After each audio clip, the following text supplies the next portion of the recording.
Hello, welcome back. I don't know why you're here, and God knows I don't know why I'm here, beyond the fact that a long time ago two people had a very irresponsible night and I'm paying for it for the rest of my life. As we all know and accept. So, let's move on, shall we? What I got today is, of course, a combat test featuring five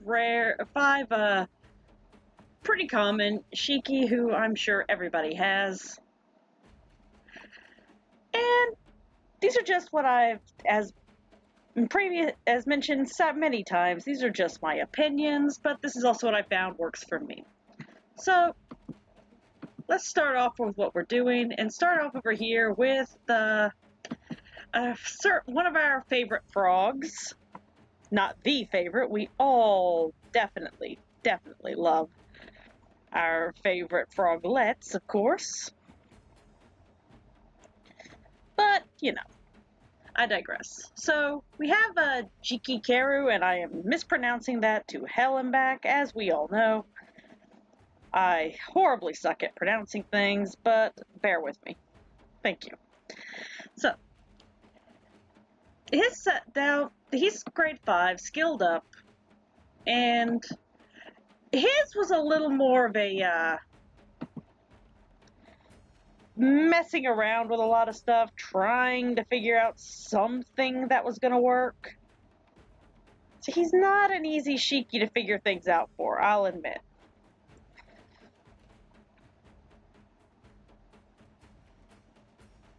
So, what we have here is that I went with a Seductress build because he does do very nicely with Seductress, but I also, because of his ability here with his potential to revive himself after he gets KO'd, I did want to go that route. So he's got a little less attack and a little more boost HP just to try to better his chances of survival after doing that. I'm well aware that that's probably not the smartest thing I've ever done in my life, but then again, what is?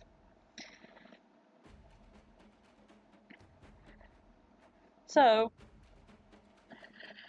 as you can see here, we have Seductress again. This is mostly a little bit of a lot of attack focused where it can be, little crit, with some Seneko here for effect resistance, because we all know there are a lot of Shiki that are easily affected by things like confuse, daze, and certain Shiki, once they are confused, they will wipe your whole frickin' team. Onikiri, we're looking at you. Which I'm actually sure is what somebody was purposely saying one time in Duel. But of course, like I said, we have the Seneko here. A little bit more on the effect resist, some attack. A little bit of crit damage. But down here as an extra HP booster, Seductress. Because again, I'm trying to take advantage of this. Now, is this the best? Probably not. I mean, I'm sure this is still in the tweaking phase, but it's worked nicely so far. I just don't really use him that much, but if I ever manage to finally beat his secret zone, yeah, I'm gonna be probably using him a little bit more. Now, moving on, Kanko, if I'm pronouncing that right, who, let's just face it, we all love our pipe box. This might be the first one I wanted a skin for, because, I mean, the skin is freaking cool as hell. Anyway, so, again, he's fully skilled up, but I actually really liked his, I really liked the idea of him just being able to wallop your opponents. And in all honesty, I really do think I want to make a second version of him, but with a tree nymph added on, so he can have a chance of also taking orbs, because that just seems like a really fun thing. But in the meantime, I have him hooked up with a Scarlet set, so he can counterattack, focus on attack, crit, counterattacking, and yeah. A little bit of extra crit damage added on, but Wisp Zoa, because again, I wanted him to have a lot more focus on attack and crit. And I mean, 80% crit, not bad. Could probably be better, but we do what we can. Now, continuing moving down the rare line, we come to Kodokushi, and how many people were excited to see him in his new, finally getting a new skin? I think it just looks awesome because it looks much better than the old ones, let's be real. So, for him, again, grade 5, fully leveled up. His louse is one of the things. I wanted to focus a lot more on his effect hit. So he's got a lot of attack, but I really wanted to go to town with the effect hit on him. And I did. He uses a watcher set, and practically all of these watchers have some kind of boost to his effect hit, aside from, of course, the bottom one here that is a full effect hit. What can I say?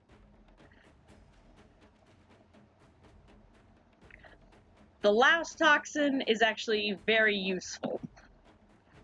Believe me, he's made my life a living hell sometimes.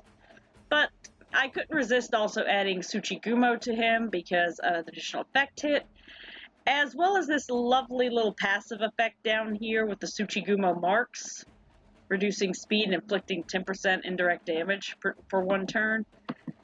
You have to admit, this is just a little bit malicious, but it's also useful.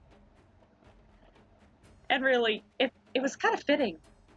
Arachnid mixed with insects, I mean, let's work with it here.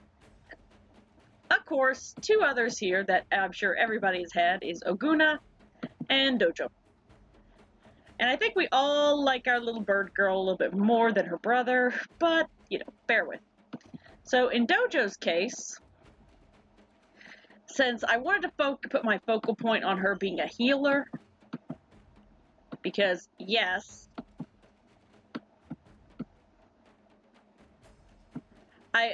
I went with the traditional of adding a tree spirit with a boost of defense, HP, speed, because let's face it, healers really need to be moving a little bit faster than everything else.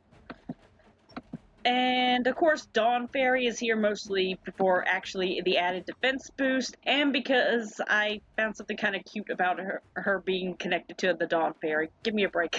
I'm a strange human, I admit.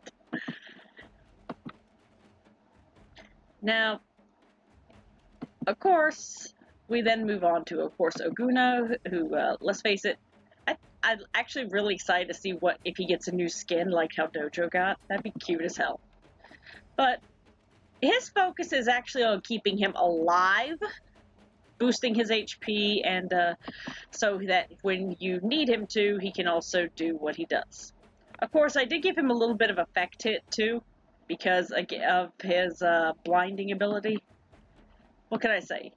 If he's going to be out there just existing, he's going to do something. Now, a little bit heavier of an HP on him is a good thing because, again, of how he can revive. But I also wanted to boost his effect resistance because if you're down to the wire, you don't need him getting where he can't have an action for a turn. Dear God, no. So he's got Fortune Cat, so that in the meantime, while we were waiting to use his sacrifice, let's face it, we love you, boy, but you are a sacrifice. He's gonna at least be helping bring orbs to the party. Let's face it, Boyo's got to do something else. And Fortune Cat seemed like a good idea. Of course, this focuses a lot on the HP, a little bit affected, like I said, you want to get him blinding things, but a lot of defense because you are trying to keep him alive long enough so he can resurrect. And of course, Dawn Fairy, because I thought it was kind of cute and it would connect him with his sister a little bit. I'm a strange human, I'll admit. And of course, this one here was, again, the effect resistor because, as stated, I don't want my healers getting knocked stupid. Now, that we've gone through all that, and of course we all know Same's in the background looking pretty. Yes, you're back there being pretty. We're going to go through our usual combat testing, which will be a level 40 Hahakagami zone, a level 40 Kappa zone, and, you know, just having a good old time and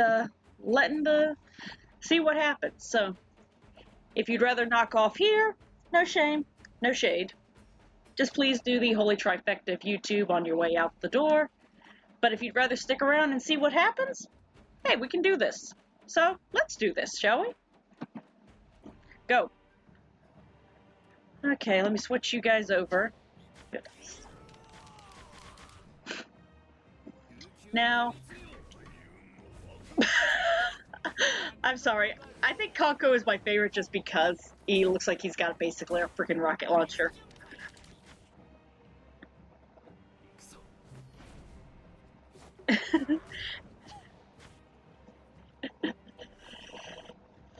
Now,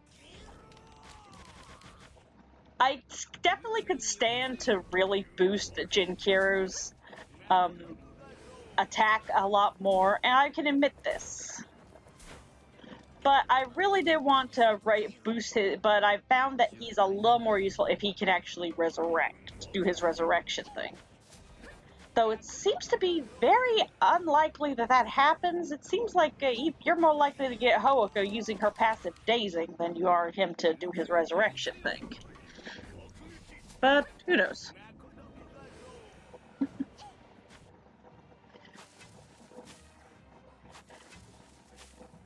But of course, as said, Oguna, since he's mostly here for his sacrifice, he's also here to make sure that he's also bringing orbs to the table. A little bit extra help with the orbing is always a good thing.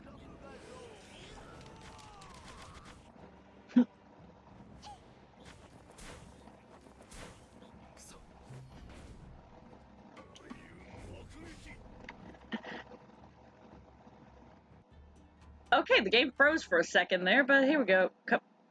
Don't crash. There we go. Alright. Okay, that's why it did the thing, because I triggered a zone. Okay. Anyway. So, I'm going to hit the Kappa zone, and I'll see you in a minute, alright?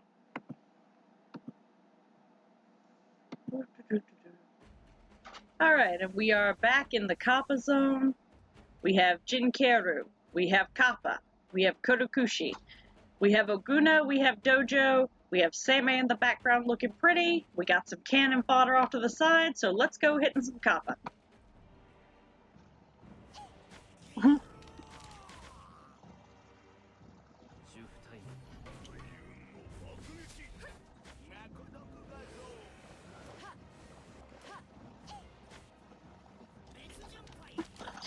Doujo's thing is so cute.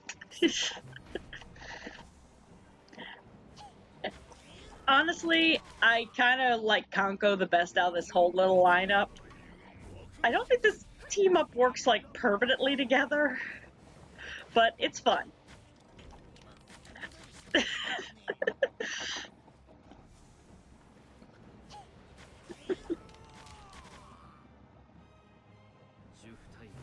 Jikikaeru is funny to watch, though.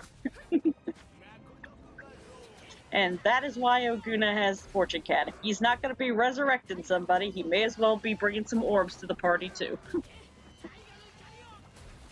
Yeah.